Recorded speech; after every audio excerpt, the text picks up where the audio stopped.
ನಾನು ಊರಲ್ಲಿ ಇರಲಿಲ್ಲ.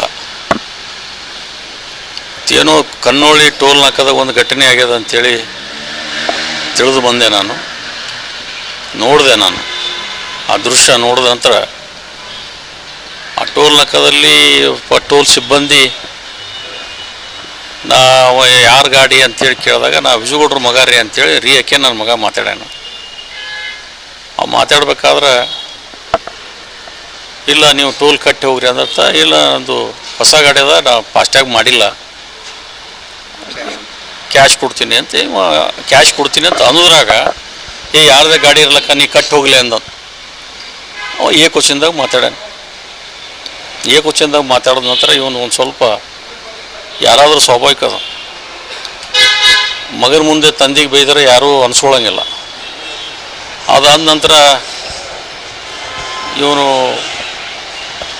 ನೀನು ಸೀದಾ ಮಾತಾಡೋದು ಕಲಿ ಅಂತ ಹೇಳ ನೀವು. ಅದಕ್ಕೆ ಅವನು ನೀ ಯಾರಿದ್ರೆ ಏನಾಗೋದು ನನಗೇನು ಹಂಗೆ ಹಿಂಗೆ ಮಾತಾಡಿದ ನಂತರ ಇವು ಗಾಡಿಯಾಗಿದ್ದವ್ರು ಹೇಳೋದು ನಿಮ್ಮ ಮ್ಯಾನೇಜರ್ ಎಲ್ಲೇನು ಕರಿ ನಾವು ಮಾತಾಡ್ತೀವಿ ಅಂತಾರೆ ಇವರು. ಮ್ಯಾನೇಜರ್ ಕರೆಕ್ಟ್ ಮ್ಯಾನೇಜರ್ ಅಲ್ಲದ ಹೋಗಿ ಹೋಗತ್ತೆ ಬೆದರ್ಸಾನು. ಬೆದರ್ಸದ ನಂತರ ಇವರು ಅವ್ನ ಜುಡಿ ಇದ್ದವರು ಇವರು ಸ್ಟಾಪಾಗಿ ನಮ್ಮ ಹಿರಿಯರಿಗೆ ಮಾತಾಡ್ತಿಲ್ವ ನೀನು ಅಂಥೇಳಿ ಅವ್ರು ಕೈ ಮಾಡಿದ್ರು. ಅವಾಗ ನನ್ನ ಮಗನೂ ಇಳಿದು ಹೋಗ್ಯಾನ. ಅಲ್ಲಿ ಇಳಿದು ಹೋದ ನಂತರ ಅವರೆಲ್ಲ ಬಂದರೆ ಯಾಕೋ ನಮ್ಮಪ್ಪಗೆ ಯಾಕೆ ಮಾತಾಡ್ತೀನಿ ನೀನು ಅಂಥೇಳಿ ಇವನು ಕೇಳ್ಯಾನಲ್ಲಿ. ಇಷ್ಟೇ ಇದು ಘರ್ಷಣೆ ಆಗ್ಯದ. ಇದನ್ನು ಆಗಬಾರ್ದಾಗಿತ್ತು, ಆಗ್ಯದ.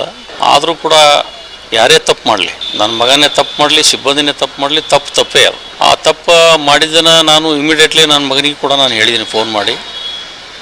ಅದು ಏನೇ ಇದ್ದರೂ ಕೂಡ ನಿನ್ನ ತಪ್ಪು ನಿನ್ನ ಕ್ಷಮೆ ಕೇಳು, ನೀನು ಕೇಳಿಲ್ಲ ಅಂದರೂ ನಾನು ಹೋಗಿ ನಾನು ಕ್ಷಮೆ ಕೇಳ್ತೀನಿ ಅಂತ ನಾನು ಹೇಳಿದ್ದೀನಿ. ಇದ್ರಾಗ ಒಂದು ಸ್ವಲ್ಪ ರಾಜಕಾರಣ ಸೇರಿದೆ. ಇದ್ರಾಗ ಈ ರಾಜಕಾರಣ ಯಾವ ರೀತಿ ಸೇರಿದೆ ಅಂತಂದರೆ ಈಗಾಗಲೇ ಇಂಥವೇ ನೋಡ್ತಿರ್ತಾರೆ ಅವರು. ನಮ್ಮ ಮನೆ ಮುಂದೆ ಬೆಕ್ಕಾಯಿತು, ನಾಯಿ ಆಯಿತು, ಯಾರು ಬಂದರು, ಯಾರು ಹೋದರು, ಇವು ಚಿಲ್ಲರ ರಾಜಕಾರಣ ಇದೆಲ್ಲ. ಅದನ್ನು ಅಲ್ಲಿ ಫೋನ್ ಮಾಡಿ ನೀವು ಕಂಪ್ಲೇಂಟ್ ಕೊಡು ಅಂಥೇಳಿ ಈಗ ಯಾರೋ ಒಬ್ಬ ಕಾರ್ಯಕರ್ತ ನಮ್ಗೆ ಫೋನ್ ಮಾಡಿದ್ದವ. ಈ ಫೋನ್ ಮಾಡಿ ಕೇಳ್ದವ, ಏನು ಸರ್ ಹಿಂಗಾಗ್ಯದ, ಇವರು ಅವ ಕಂಪ್ಲೇಂಟ್ ಕೊಡೋದಿಲ್ಲ ಅಂದರು ಕಾರ್ ತೊಗೊಂಬಂದು ಅವ್ನು ಕರ್ಕೊಂಡು ಜವಾಬ್ದಾರಿ ಬೆದರಿಸಿ ಅವ್ನು ಕರ್ಕೊಂಡು ಹೋಗಿ ಕಂಪ್ಲೇಂಟ್ ಕೊಡ್ಬಾನಿ ಅಂಥೇಳಿ ಕರ್ಕೊಂಡು ಹೊಂಟಾರ. ಅವನು ನನ್ನ ನೌಕರಿನೇ ಅಲ್ಲ ಅಂತ ಅಂತವ ಅಂದರೂ ಕೂಡ ಅವ್ನಿಗೆ ಬೆದರಿಸಿ ಕರ್ಕೊಂಡು ಹೋಗಿ ಅಲ್ಲಿ ಕಂಪ್ಲೇಂಟ್ ಕೂಡ ಕರ್ಕೊಂಡು ಹೊಂಟಾರ. ಇದು ರಾಜಕಾರಣ, ಇದು ಹೇಳಿ ರಾಜಕಾರಣ. ಈ ಹೇಳಿ ರಾಜಕಾರಣ ಎಲ್ತನೂ ಹೋಗ್ತದೋ ಗೊತ್ತಿಲ್ಲ. ಅವ್ರು ಏನು ಮಾಡ್ತಾರೆ ಮಾಡಲಿ, ಕಾಯ್ದೆ ಕಾನೂನುಬದ್ಧವಾಗಿ ಮಾಡೋನು. ಅವ್ರು ತಪ್ಪು ಮಾಡಿದ್ರೆ ಅವ್ರು ಕ್ಷಮೆ ಕೇಳಿ, ನಾವು ತಪ್ಪು ಮಾಡಿದ್ರೆ ನಾವು ಕ್ಷಮೆ ಕೇಳ್ತೀವಿ. ನಾವು ಇಷ್ಟೇ ಹೇಳಿಕ್ಕೆ ಬಯಸ್ತೀನಿ. ನಾನು ಅವ್ರದ್ದು ತಪ್ಪೆ, ಇವ್ರದ್ದು ತಪ್ಪೆ, ಇಬ್ಬರು ಕ್ಷಮೆ ಕೇಳ್ಬೇಕು. ಅವ್ನಿಗೆ ಅವಾಗ ಕ್ಷಮೆ ಕೇಳ್ಬೇಕು, ಅವ್ರಿಗೆ ಇವಾಗ ಕ್ಷಮೆ ಕೇಳ್ಬೇಕು. ನನ್ನ ಮಗ ಕೇಳಲ್ಲ ಅಂದ್ರೆ ನನ್ನ ಮಗನ ಪಾಲಿಂದ ನಾ ಕೇಳ್ತೀನಿ, ಪ್ರಶ್ನೆನೇ ಇಲ್ಲ.